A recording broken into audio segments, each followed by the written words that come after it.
I hate to say this because it's really such a beautiful area. I'm talking about Naples, Italy, but what the scientists are saying is true, and unfortunately it doesn't help not to say it. The densely populated area of Naples with over 6 million people, Naples in Italy, is lying between the supervolcano Campi Flegrei and Vesuvius, a monster that can do a lot of damage. That area, guys, here it comes, is one of the most hazardous regions in the world. And now, scientists have been studying both volcanoes because they have been looking for potential interactions. And that is circling around for a while. Like Campi Flegrei is rumbling, we see earthquakes at Vesuvius. So are they connected? Do they share a magma chamber? Can they trigger each other? The subsidences, the land rises and subsidences that are happening at both volcanoes in patterns, is that connected? Is there something underground that connects them? And what's the danger of that? There's new information that I have for you guys. So let's have a closer look. This is really, really interesting. Scientists have looked at heritage data, how they call this. NVSAT missions. They have compared satellite pictures. They have studied possible interactions between these two volcanic landforms. And if you look at that picture here behind me, this has been taken by an astronaut from space. You see how close they are together. And then you see how Vesuvius basically dominates a more like flat plain area, and then there's Campi Flegrei right there, so there's really not much between them. Campi Flegrei is the more dangerous though. It's a supervolcano, multiple calderas, stretches into the water. It's hard to believe that this is more dangerous after what Vesuvius did to Pompeii and Herculaneum, but it is. And Campi Flegrei, a massive eruption, could have implications for the whole world with food shortages, volcanic winter, etc., etc. But of course, for the local population, it's an absolute catastrophe. And it's nearing an eruption, at least a phreatic eruption. And we know that when Monte Nuovo was created in 1538, first phreatic, then magmatic. And we know that over the past 15,000 years, there were several dozens eruptions at the Campi Flegrei supervolcano, Phlegreian fields, burning fields. They were accompanied by the resurgence of its center. And after approximately 3,000 years of being quiet and centuries of subsidence, and it was sinking, the last eruption occurred in 1538. Monte Nuovo was created, really a visible creator. This was preceded by a period of increased seismic activity and uplift. And there is something that just came out. Giuseppe Di Natale has reported about this. This is groundbreaking, so to speak, guys. You have to know this because from what they have found, we can draw conclusions how close we really are to an eruption of Campi Flegrei. And we're way closer than they thought. I'll put this in the end screen. So since the Monte Nuovo eruption, Campi Flegrei has been generally subsiding until, here's the but, it has experienced intermittent unrests since the 1950s, with 4 main episodes of activity occurring, and we're in one of them, between 1950, 1952, 1969 till 1972, 1982 till 1984, and the current one that has been lasting for over 20 years, started in 2005 to the present day. Every day now we have earthquakes. The earthquake swarms are getting bigger. The earthquakes are getting bigger in magnitudes. We've had with the 4.6 the biggest ones ever since the Monte Nuovo eruption. Since 2012, the alert level of the volcano of Campi Flegrei has been yellow. There have been discussions, and there's many scientists that say you have to declare it orange, but that would mean evacuation of certain areas, and they're very hesitant to do that. They try to change the alert levels to yellow, dark yellow, light orange in order to avoid this somehow. And let's have a look at Vesuvius. Vesuvius, the most recent Plinian eruption, took place in 79 AD. It was followed by sub-Plinian eruptions in 472 and 1638. The 1638 one was followed by semi-persistent activity that lasted basically up until 1944. Since then, they consider Vesuvius dormant and its alert level is green. But is it? That's the big question, guys. Campi Flegrei and Vesuvius are only roughly like 17 miles, like 25 kilometers apart. Their eruptive histories are different, and the materials produced by their respective eruptions, such as the kind of lava and ash, have contrasting physical characteristics. So are they coming from the same magma chamber? That's the question, because nevertheless, past erupted products are not incompatible with the possible existence of a magma accumulation layer, a magma chamber at a depth of roughly 8 to 10 kilometers. That's where we know at Campi Flegrei, that's the larger magma chamber that feeds the shallow magma chamber that has been discovered at a depth of only 3 to 3.9 kilometers. So very, very shallow. So that magma chamber at 8 to 10 kilometers, it extends beneath the entire Neapolitan volcanic area. Again, look at this picture from space and you know what I mean. And geophysical investigation also suggests the presence of this layer. They confirm it's there. But whether there is some interaction between Campi Flegrei and Vesuvius, such as really a shared magma chamber, does that actually exist? It remains still an open question, but we have good evidence here that is very, very interesting.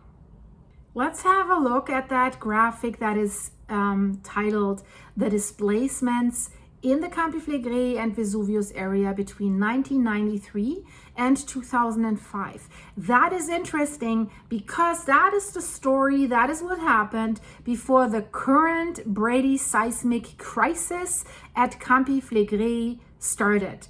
Brady seism, land rise, increased gas emissions, increased earthquake swarms, increased magnitudes. So let's break down what we're looking at. We're basically looking at two maps. We have map A and map B that show ground movement in the Naples region, including Campi Flegrei, that's on the left area, and Mount Vesuvius, that's on the right area, over the period of 1993 to 2005. Map A is the vertical displacement, the up and down movement. And map B is the horizontal displacement, like an east-west motion. So it's not only rising, it's also moving. That is basically what this map is showing us. And the colors on both maps represent how much the ground has shifted during that period. It's measured in centimeters.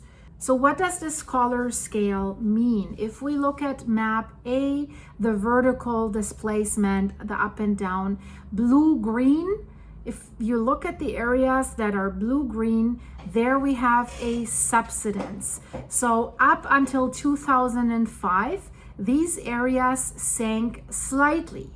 And then we have the yellow-orange areas, that's the uplift. So these areas did rise a little bit. And then map B, we have the horizontal map, so to speak. It shows the direction and the magnitude of the sideways ground movements. And there the colors are labeled with scales, like 10 centimeters in the vertical map, 20 centimeters in the horizontal map.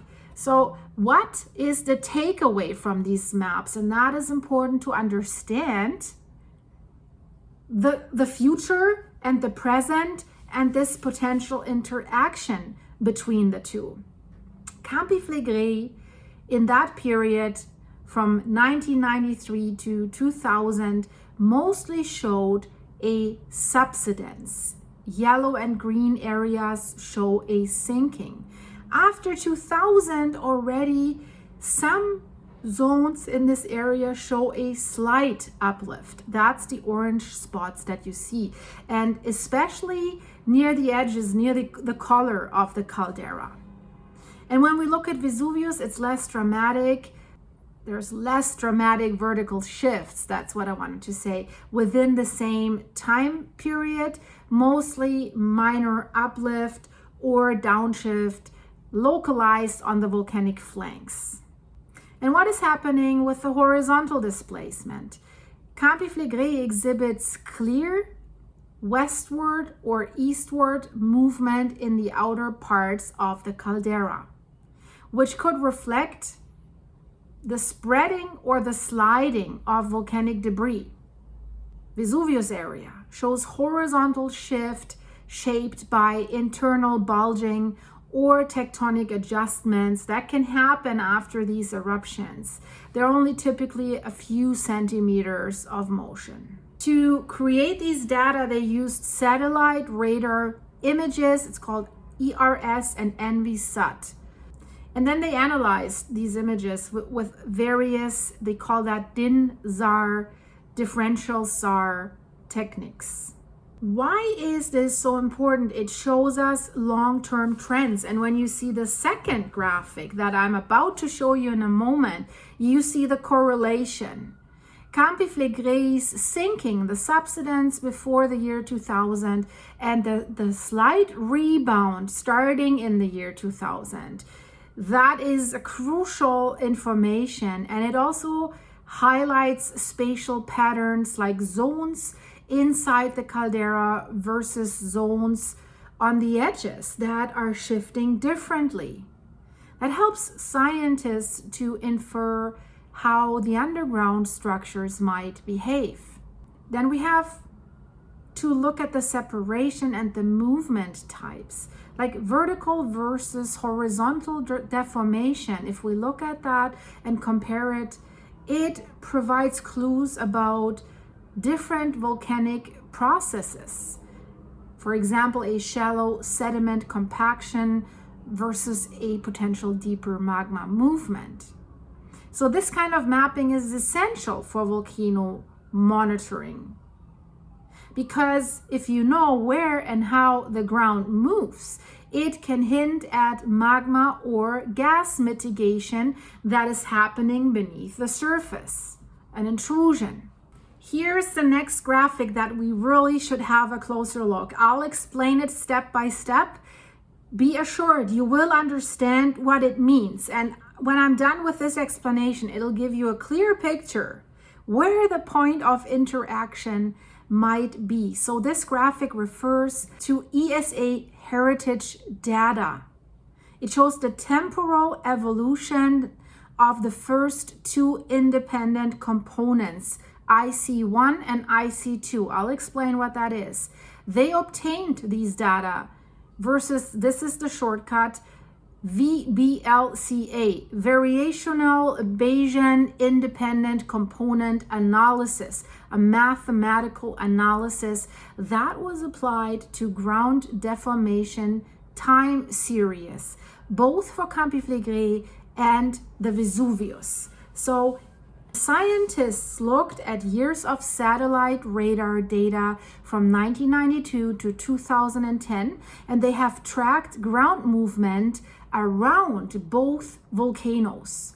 And then they applied this VBLCA, this mathematical, it's like an advanced math method, to break this complex data basically into a few simpler components, independent components, IC.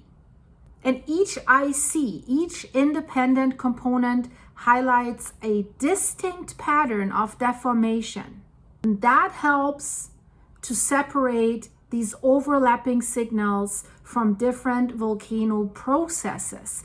And we're like an onion. We're peeling this layer by layer. So what this graph shows, if we look at IC1, the first component, the first independent component, it starts at 0. It reflects Campi Flegrei's long-term subsidence, the ground sinking before the year 2000. We just learned it started rising after 2000. And also what this IC1 includes, 2 small uplift events around 2000 and 2005. It also captures part of Campi Flegrei's more recent uplift after 2005, because then it really the land rise started to rise gradually. But what is important is that IC1 closely tracks the ground movement at Rione Terra near Campi Flegrei. That is important for us. We look at the second component, IC2, remains relatively flat until about 2001. Then it begins a steady upward trend. This trend is interpreted as a deep level process, multiple processes, expansion beneath Campi Flegrei, alongside contraction beneath Vesuvius, roughly at a depth of 8 to 9 kilometers. So now you should be at the point where for the first time you should start thinking, we have something expanding underneath Campi Flegrei, something's blowing up a balloon, that's why the land is rising, and we have a contraction at Vesuvius. So something going from Vesuvius over to Campi Flegrei. That's kind of the first thought, right, that many people have. So this graph, why does this matter so much? Before 2001, Campi Flegrei was mostly sinking IC1, while Vesuvius showed little significant change in deeper signals. After roughly 2001-2002, Campi Flegrei's uplift, the deep expansion, accelerated really visibly. And at the same time, Vesuvius experienced deep contraction, increasingly captured by IC2, by that graph. They call this a push-pull pattern. And the scientists are saying that this suggests a possible interaction or mass transfer between the plumbing systems at depth of 8 to 9 kilometers. Plumbing system sounds crazy. It's a magma chamber and some magma tunnels that go somewhere to Campi Flegrei, to Vesuvius. So a possible interaction. So if we look at these graphs, IC1, IC2, we have 2 storylines. IC1 is the past story. Campi Flegrei mostly sinking with a few bumps like small uplifts. IC2 is the new story that's beginning in 2001. Campi Flegrei starts rising, deep inflation, and Vesuvius starts sinking, deep deflation. If we're putting both together, it suggests that something's happening deep beneath one volcano and that this might be influencing the other. From here to there or there to here. Like 2 connected systems sharing the same underground reservoir, the same magma chamber. And what is so interesting here, and that's this heritage mission program that is using these heritage data, that ensures that data from missions that are no longer continuing, no longer operational, are continuing to aid in present day scientific studies. As you've just seen, that was very important. That has extensive benefits for ongoing research about everywhere on the world, everywhere on the planet. What the scientists are saying, especially the SAR images that are produced by the satellites ERS-1 and ERS-2 and NVSAT, are the only ones from which it is possible to obtain reliable and, importantly, uninterrupted ground displacement time series in the Campi Flegrei and Vesuvius region. From the early 1990s to 2010, I've showed you the graph. But it gets more interesting. Now a team of researchers from the Department of Physics, University of Salerno in Italy, and from the Department of Earth Sciences from the University of Cambridge in the UK, they have used this ground displacement series from these satellites ERS-1, ERS-2, and NVSAT images to investigate the ground deformation history in the whole area that's comprising Campi Flegrei and Vesuvius from 1993 and 2010. And that's an interesting graphic that we will be looking at, where you see both volcanoes and where you see what is going on underneath. And they have especially looked at that time during the transitions from subsidence to uplift at Campi Flegrei, because that's the interesting part. What is happening? So they used various math components. So they were able to show that the transition of Campi Flegrei from subsidence to uplift occurred concurrently with the onset of a contraction of a deep volume below Vesuvius. So a lateral magma transfer from blue, what you see here, to red, to Campi Flegrei. So this suggests the possible transfer of magma or magmatic fluids between the plumbing systems of the two volcanoes at a depth of 8 to 9 kilometers. They do seem to share a magma chamber, but magma seems to travel underneath both volcanoes. It almost looks like you have a certain amount of magma available if the ground rises at one area. Of course, it has to subside there, and then they shift, right? So really, they're indicating that Campi Flegrei and Vesuvius are somewhat interacting. The good takeaway that we might take from this is, since the magma is shifting from one volcano, we haven't seen phases where both volcanoes are rising. So that would answer the question, can they erupt at the same time? I guess they can, but from this study, it doesn't give us any conclusion that this is the case, especially not right now. But through analyzing these pictures and then also looking at the ground uplift after 2005, they obtained the first evidence of the deformational effects of a pressurized source, probably a magma chamber, at approximately 8 kilometers of depth during the Campi Flegrei uplift. So using these heritage data, the scientists say this is a game changer in analyzing volcanic interactions across different historical periods, and it helps them to better understand the current ground displacement phenomena, how they call it, the current land rise, right? In short, and basically the general behavior of volcanic areas.